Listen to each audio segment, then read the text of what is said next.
The Square Ball Podcast. Hello, welcome to the show. Dan Moylan with you on this Square Ball update with Michael Normanton, who is about to do a sell for Levi Solicitors. Now we're in November. Their birthday month is over. We're tidying up the glasses. The streamers have been swept up off the floor. Just a big hangover month, isn't it? Don't know what to do with myself. You could celebrate by getting 10% off your legal fees. Yeah, 10%. Still good. On a whole range of legal services. I'm tempted, just to keep the excitement levels up following their birthday month, to break our lease here. Okay, just to try and initiate a dispute. A commercial property dispute. Oh, that's a good idea. So we could involve Levi Solicitors, just keep things ticking over, keep it fresh. That Decent, kind of thing. yeah. Otherwise, get involved with the usual exciting legal services such as Will's Propane Conveyancing. I can bring them back at last. The big three. Thank God. LeviSolicitors.co.uk/the Square Ball. Full details and terms on the website. While we're selling, here we go. What's this I've got? It was a Christmas jumper held sideways, which you can see on the video version. It's a Christmas jumper in it on the video version. Beautiful. It says Mistletoe Hotels. And on the back, it says Yaboa 21. That looks festive and brilliant. What are you doing selling it to me now in November? Just get in advance, aren't you? Get your value out of it. Getting ahead of the game. Get your wear out of it. It's loads better than the one the club have done, isn't it? It is, thankfully. I must admit, I saw the club have done a very similar. I was like, oh, the bastards. And I was like, oh, it's rubbish, actually. Good. Well done, club. So I'll get that one instead. You can get sold loads. They're still available in all sizes. Yeah, we stocked up versus last year, didn't we? We've got more. We did. So thank you if you've been buying those. Plenty of other stuff on there. The Japan-influenced T-shirts. Japanese logo one flying out.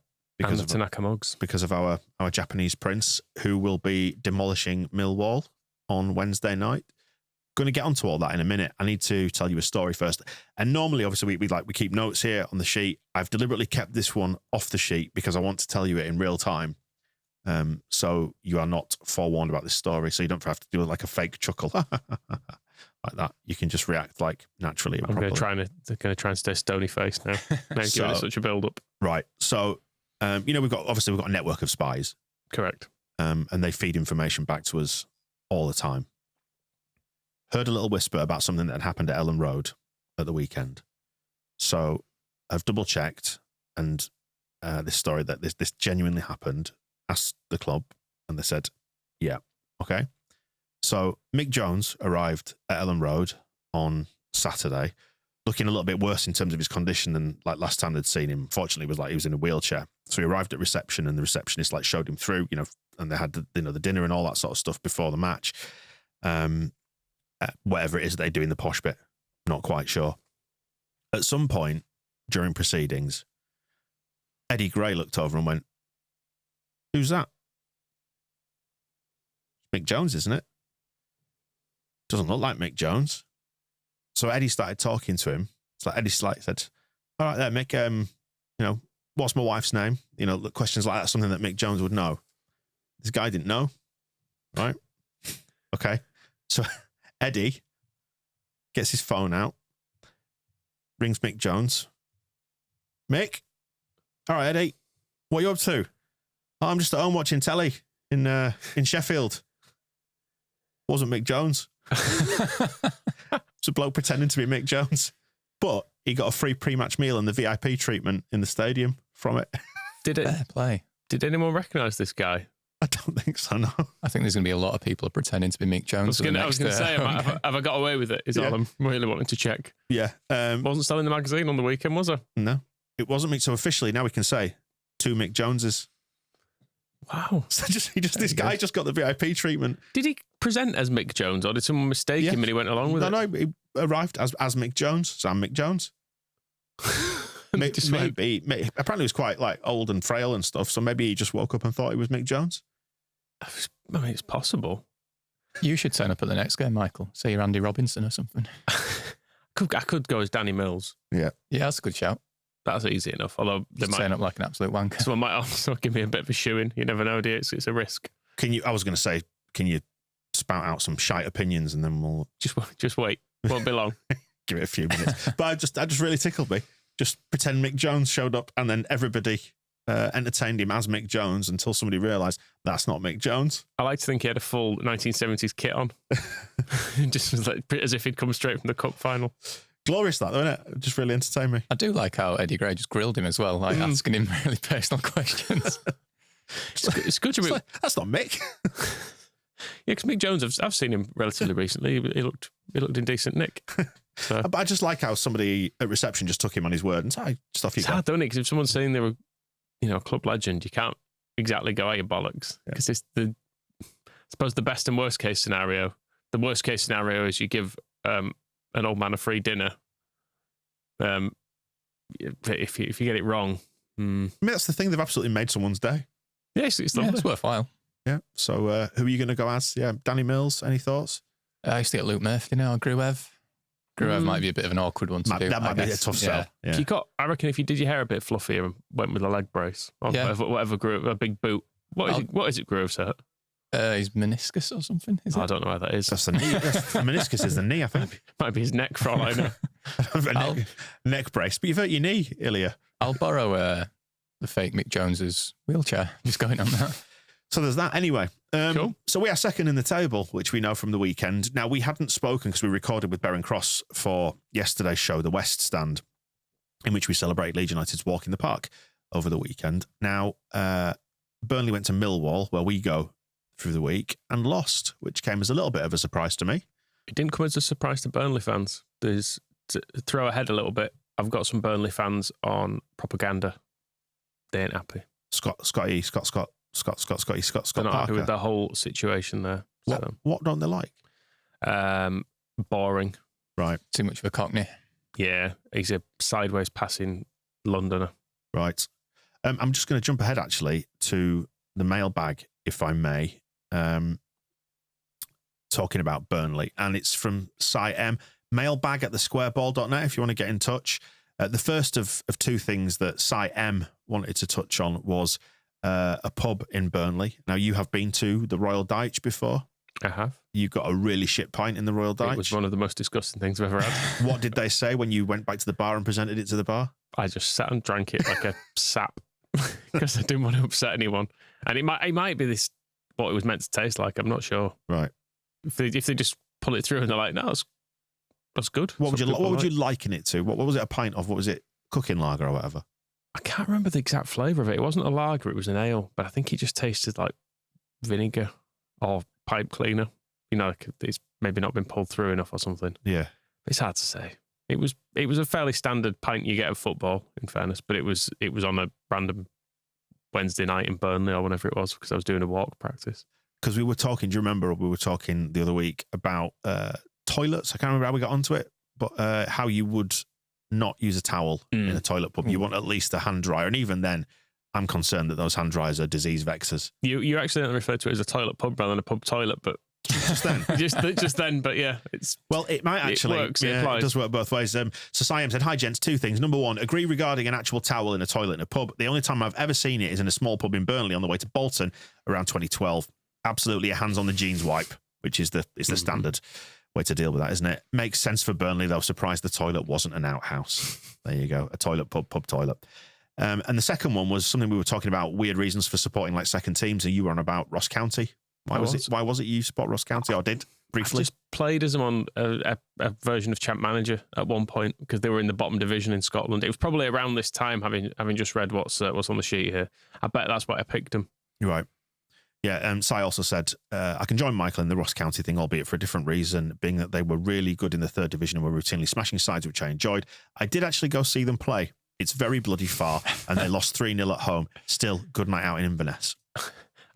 We did have a plan with my mates once to go and watch East Stirling in that season when they were getting beaten like 6-0 every week, and I think they'd managed to get 2 points all season, and we were like, we should go and watch them.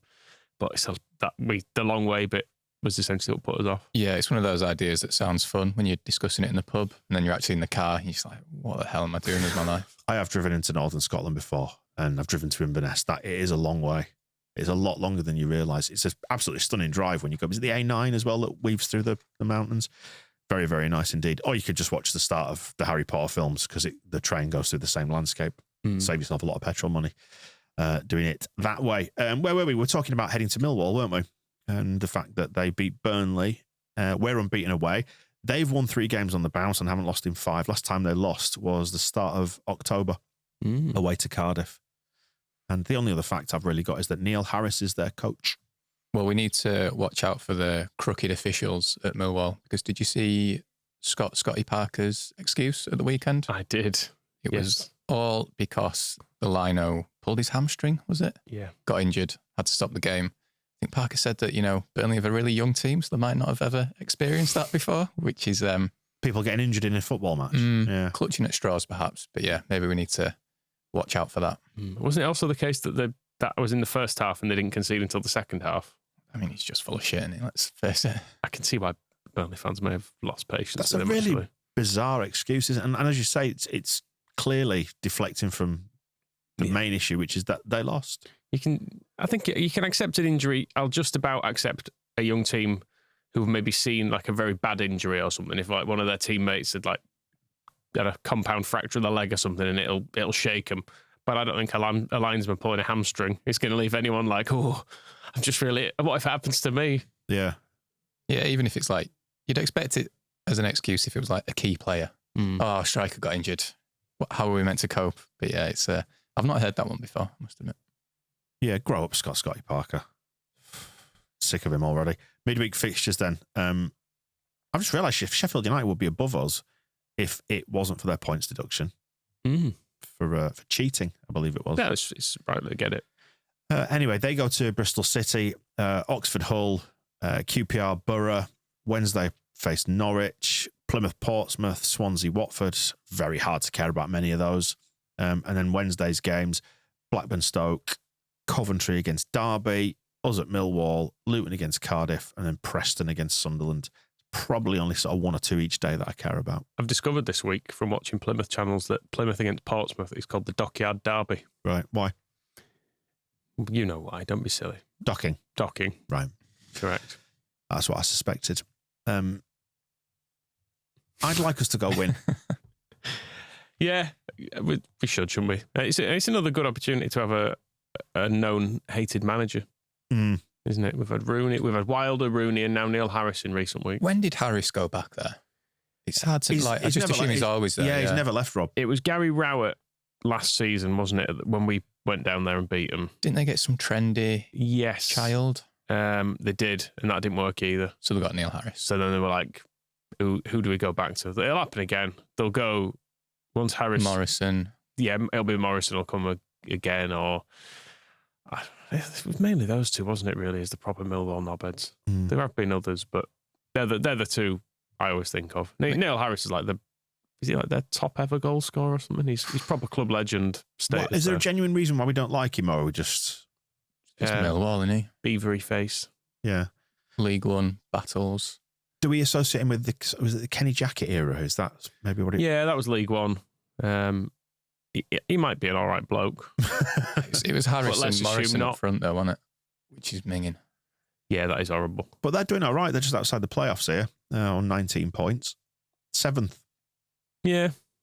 He'll do all right for a bit, and then, like I say, the cycle will go around, and then he'll fall out with someone. He'll fall out with someone else. He'll just stop working. They'll bring in someone else. Then there are very much we need to get our club back type of support, aren't they, Millwall? We need to get our Millwall back. I feel like we've got our Millwall back this season because of get Harris back, and just do some shouting and booting it and scoring from set pieces, and everyone's like, yeah. How old's Jake Cooper? 42. Well, he'll get a turn soon, won't he? Just get a big bloke who used to play for him. Tough one, this, I think. It's a tough one. I'm just hoping that because we've had the extra day and they played on Sunday, we played on Saturday, that it helps us a little bit. And we only played half a game. Yeah. Which was got to be an advantage because that second half, no one was tired from that. No. It was like a training exercise, wasn't it? So I've just reflecting on it, what a weird half of football it was. And you can justify it, Rob, can't you? If we go there and win on Wednesday, you can justify the approach in the second half against Plymouth, where you're just resting people and just taking it easy. I mean, you can justify the approach and the fact we were 3-0 up and it really didn't matter. But it was watching the game back, actually, because I had to watch it back. So I was like, did anything actually happen in the second half against Plymouth? But it was like 2 minutes into the second half and Sam Byram's doing step overs and dummies. And it was like, this is a testimonial, isn't it? But we got to see some new faces, which was good. But I didn't realise There's a section in the new magazine which mentions the We've Met Before section where we write about previous games against upcoming opponents, but there's a little bit on going to Millwall in Bielsa's first season when Saiz was celebrating Harrison's late equaliser in front of their bench. And was it Harris then who described it as like a disgrace to English football or something? But it was, looking at that, I didn't realise what a terrible record we've actually got there in like the last 15 or so years. I think we've won twice or something at the Den. And yeah, Bielsa never cracked it, albeit we did absolutely piss it there last year. So it's a strange one. Yeah, it will have been Harris looking at it. 2015 to 2019 was his first spell at Millwall. I genuinely don't know enough about what his approach is. Is it sort of a get them up for it kind of approach? Because that's how we sometimes suffered when Bielsa was in charge down there. We never quite cracked it, did we? No, nor did Hockaday. That's the real surprise. Yeah. So you just hope, because we tend to play in one way, and I just hope that it doesn't run away from us, which I think sometimes it can do when teams get in our face. Like we saw it when Watford started pressing us a little bit. But then again, there was such a gulf in quality in that game last year. You hope that, I don't know, that carries over into this season. I don't know. I think we might be a better team than we were last season. You wonder whether this is a game where we'll miss like Ampadu just being a bit more sturdy in midfield, albeit Tanaka just gets his foot in loads as well. Like his defensive work has been really good recently. So yeah, just try not to get bullied, but yeah, we should be better than them, shouldn't we? And just deal with any early excitement and pressure, and and then hopefully you just hope that the quality tells in due course. Or if we just went out and won it from the start, that'd be nice. Yeah, it's strange, isn't it? Because you don't want to get ahead of yourself in these things. Well, we've been talking in recent shows that we did with Barron on Monday. You don't want to get too cocky, but we should go into a game like this and fully expect to win. We should, because we are, I think, the best side in the division. I'm not going to argue. Unfortunately, we all just quite boringly agree, I think. Yeah, but you've got to make sure that you turn up. I think that's the important thing to say. I think if we win tomorrow as well, it would push us slightly above that 2 points per game ratio. And I would like just a little buffer with that, because there will be a wobble later in the season, at least one. Like, it's bound to happen. You do lose games across the season. And it would be nice just to be ahead of the curve when that comes. Because at the minute, it's like if we drop points at any point, we go below the 2 points per game ratio. And yeah, just getting a little bit above it would be nice. Yeah, build a bit of a comfort zone. I'm all for it. Right, and so we're hoping we're going to win there. We have had something in the mailbag related to Millwall. I can't remember us talking about this, but do you recall referencing this, Michael, your tenuous connection to Byron Webster? Yes. It's via my mother-in-law, who was his teacher at primary school. Right. So for anybody who doesn't know, he is a former Millwall player from Leeds. Correct. Or environs. Yeah, near enough. Neck of the woods. Chris got in touch and said, "Hey up lads, big fan of the podcast." Thank you, Chris. In reply to Michael's tenuous connection to Byron Webster, if you cast your memories back to the first ever phone cameras around 2005, I distinctly remember sitting around in the sixth form common area while everyone passed around a Nokia with Byron Webster's sex tape on it.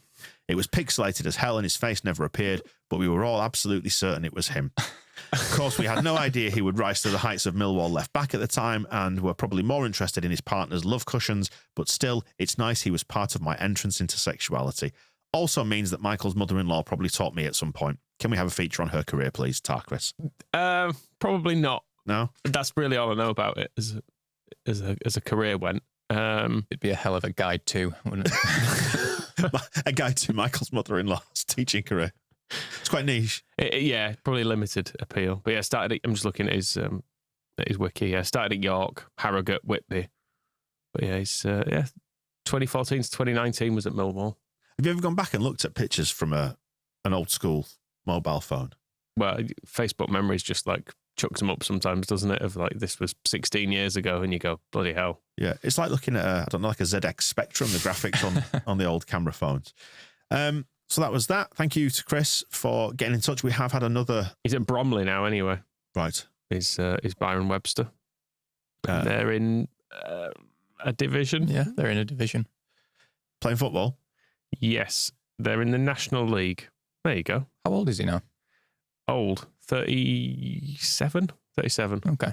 We were talking about Sealand Sealand, which is I refer to it as a decommissioned oil rig. It was an old gunning platform in the North Sea. It's about 6 miles off the coast of Suffolk, and it has declared independence. It calls itself the Principality of Sealand. And I think the British government just sort of indulges the bloke who did it. But there's a bit of fun around it. You can get like stamps, passports, that kind of thing, but a little bit of a cottage tourist industry around it. And with that in mind, John got in touch, said, "Hi lads, having listened to one of this week's podcasts and your mention of Sealand, I thought it worth mentioning that I actually play for Sealand walking football team. In fact, we play in a Tri-Nations event on Sunday in Birmingham, which is Sunday just gone. Furthermore, I think that I'm the bloke that Michael has mentioned a few times as being hammered on the YE bus to Wembley. What's YE? Yorkshire Electricity. His story definitely is similar to my personal experience of the day, except he probably remembers more than me. I did, however, chuck up over someone in the stadium, which beats his duvet in the bath story, which you recounted the other week, wasn't it? I don't think he's the same guy, because I don't think the bloke I'm on about actually got off the bus. I think he was so hammered. I think he was left asleep on the bus and people returned and he was still in the same position, having not gone to the game. Wow. Is that the most recent trip to Wembley? God, no, this is the 96 oh, right, I was going to say. final when I went. How old were you? Like 11. Hard and drinker by that time, yeah. Yeah, so I was those were the mean streets of Wakefield. But yeah, a bus went from my dad's work, which was, well, it's just over the road from where we are now, in fact. So it left from there. But yeah, it was, there was a bloke just drinking whiskey on it and getting himself in a terrible state. Not necessarily a bad thing to sleep through that final. Still hurts. I cried in Wembley. Swear now, but that's because I was 17 and heavily drunk. Like, that trip to Wembley still upsets me. The Southampton one more recently. Yeah. Nah. Whatever, really. Well, you're getting towards middle age now, so you're just used to life being full of disappointment, aren't you? I guess so, yeah. Yeah. It's just add it to the list. Anyway, John adds, given his bad back, that's your bad back, Michael, I fancy my chances over 100 metres. John also sits near me in the East Stand and will pop my Sealand shirt on for the match and try and come and say hello. Oh, we don't get filled in. Even in the family stand at Elland Road, you might get filled in wearing a shirt of a different nation. Not for Sealand. No, surely. I suppose not. Sealand scum. And John is happy to come in and discuss either walking football or Coca-Cola final puking stories. I did check on how Sealand got on actually in this Tri-Nations event, which reminds me of the Tri-Wizard tournament in Harry Potter. You'll be familiar with. I was going to say Tri-Nations is like a rugby league thing. I don't know if he's got involved with something he wasn't expecting. Well, this happened at Castle Vale Stadium in Birmingham at the weekend. It involved Sealand, the Caribbean, the whole of the Caribbean, that is, and then two teams from the Celtic nations, 1 and 2. I think it was like over 50s and then over 60s. And it's a round-robin like league tournament, a bit like the Champions League group stage now. And Sealand just pipped the Caribbean to the title. Played 6, won 4, drew 1, lost 1. Got 13 points out of those fixtures, so over 2 points per game, which is what you want.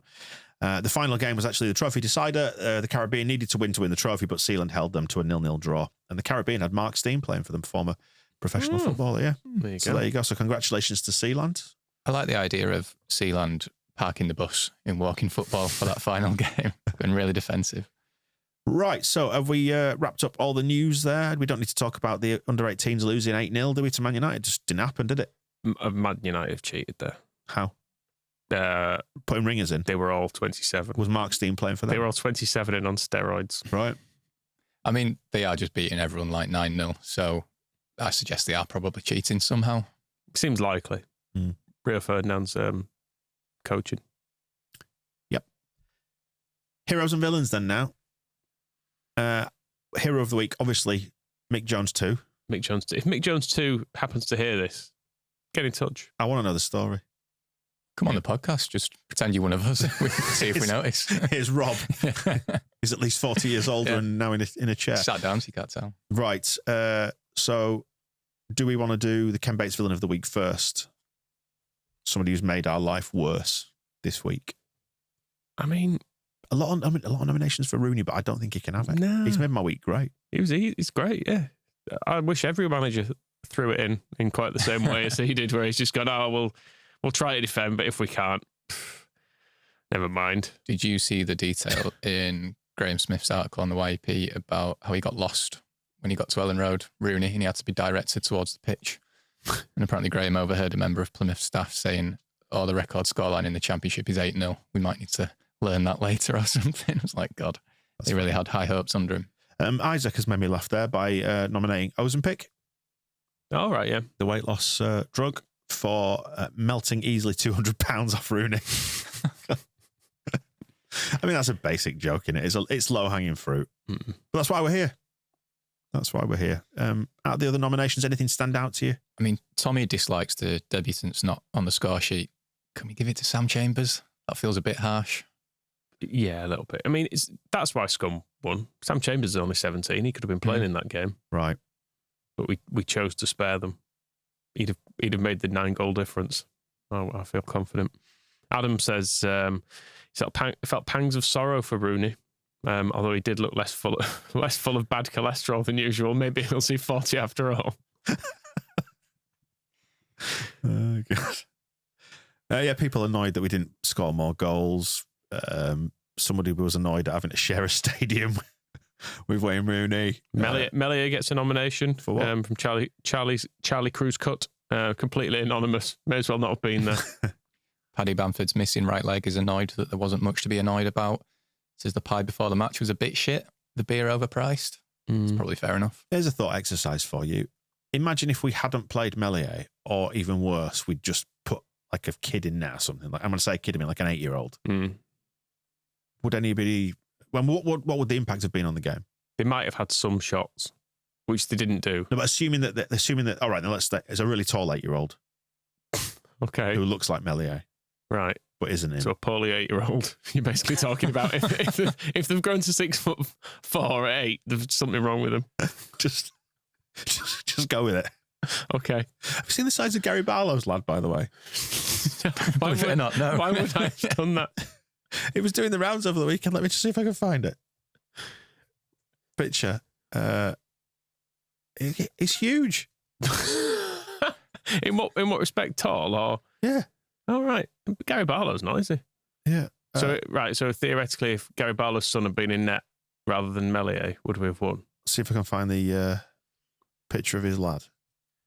That sounds dubious. Which fault is that? So like when Ian Botham put that one on Twitter by accident. Tell you what, let's not do that. Let's not start searching for stuff like that. If we put a kid in net instead of Melier, or just if we put an outfield player in net or whatever, you know, like if we'd fully... That's easy. Max Verber. Yeah, with Lucas there or something like that. Yeah. In fact, it could have been Lucas. If he'd visited this time, we could have put him in net to bring back memories of when he did it before. If he'd been in net, what impact do you think it would have had on the game? Do you think we would have still won 3-0? 4-2 win. Do you reckon? I don't think they'd have shot. Maybe. They didn't have any interest in it. No. They weren't set up for attacking at all, were they? It was 5 minutes into the LUTV coverage. Bryn, Law and Dorigo were just laughing at how whenever Leeds got the ball, the Plymouth players would all just run backwards towards their own goal. Yeah. Must be quite dispiriting as a team to do that. And, you know, I suppose there's sort of there's a challenge in trying to execute the tactics properly to see if they're going to work. But when you then concede 3 goals in 8 minutes and you realise, no, we've really knackered this, lads. What do you do then? The same. Just want to go home. I didn't realise Andre Gray had come on at half-time. I thought he'd started and I'd just not noticed him because Plymouth, obviously he'd have been at the other end of the pitch and Plymouth didn't have the ball. What if he'd been in our net? Might as well have been, yeah. But given it's not happened yet, should we just nominate Neil Harris for Villain of the Week just to be safe? Yeah. Nah. He's the most likely. He is, but that could take away next week's. And that's creating more work for Should us. we give it Steve Morrison? It's an option, I suppose. We've had to talk about him and think about him because the Millwall game's upcoming. I mean, you were saying you could imitate... Scum's drugged up. Nominate Scum's drugged up man children. Right. Them. All of them. So, right, yeah. So, drugged up children? Fine. Yeah. The ones that are playing for Scum and the ones that are playing in net, even though they're 8 and 6'4". Right. Do we need to send in the authorities? Let's see, yes.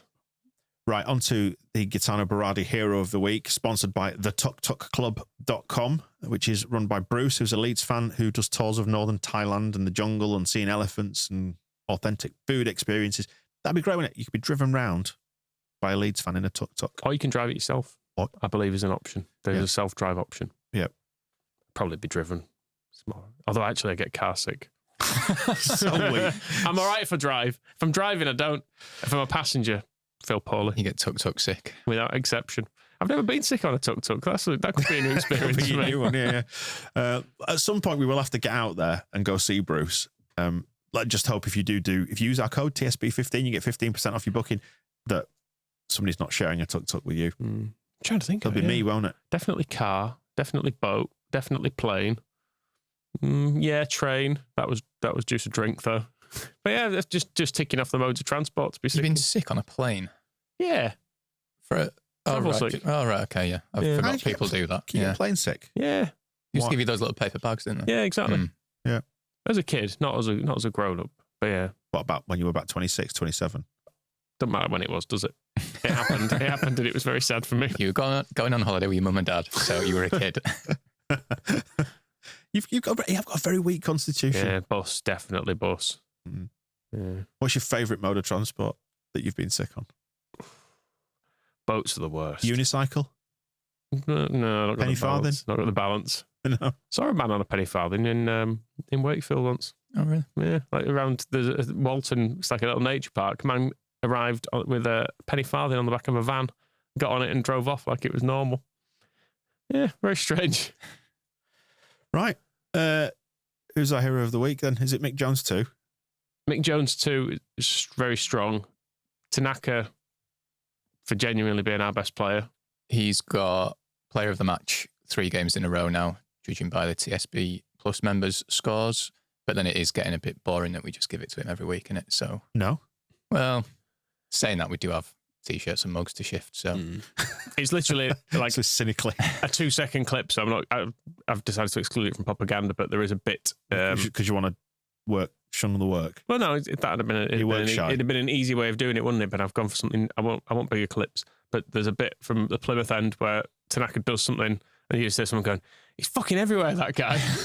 And I was just like, "Yeah, he is, isn't he? It's good." he is weirdly good, isn't he? We were just saying, like, why has he been playing in the German second division, and why is he now playing for us? It doesn't make sense. Maybe it all will become clear in a bit. I want to give a shout out to Gilavogi Josuha for, I think he might just be the nicest bloke ever. Sam Not Byram does mention that he might be the best French player to play for Leeds ever. Just looks happy to be here, and Sam is happy that he is here too.